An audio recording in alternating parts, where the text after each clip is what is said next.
SBA Publications.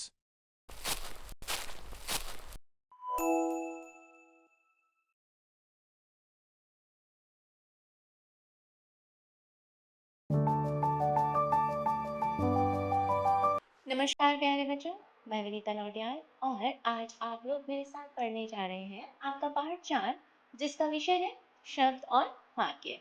बच्चों, शब्द का क्या मूल्य होता है, सही शब्द ही क्यों हमें समझ में आते हैं और शब्दों से वाक्य कैसे बनाते हैं, वो हम आज सीखने वाले हैं।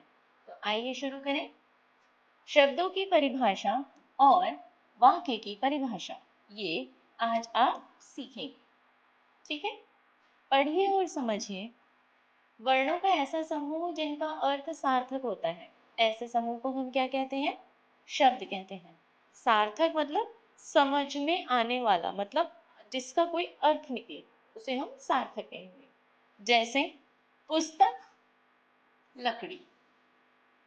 ठीक है, यह सही शब्द है क्योंकि इसने वर्णों पुस्तक और लकड़ी को सही क्रम में रखा गया है।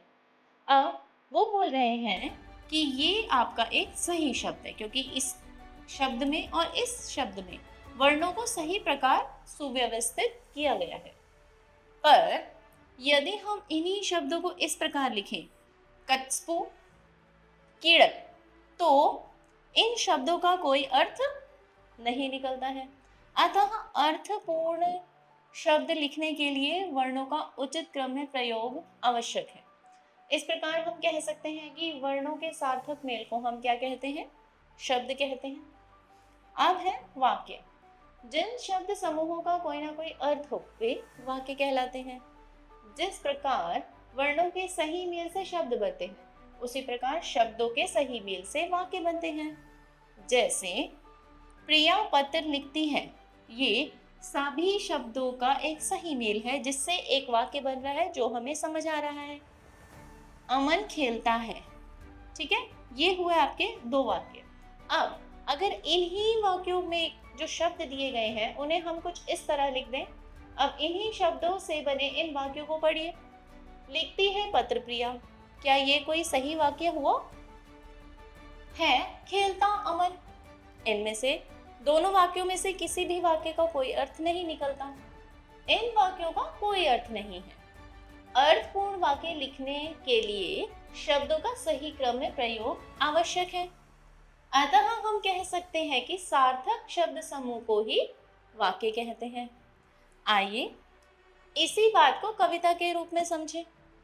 शब्दों को क्रम से लिखें, आओ बनाएं ऐसा मेल, अर्थ वाले वाक्य बने, देखो कितना न्यारा खेल। ठीक है, तो आज हमने क्या सीखा?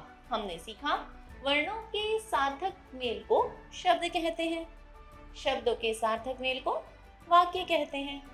अब इसी की सहायता से आपको ये दिए हुए अभ्यास को पूरा करना है, ठीक है, जो बहुत ही आसान है। और आशा करती हूँ आप सभी को विषय मनोरंजक लगा और अच्छे से समझ भी आया होगा।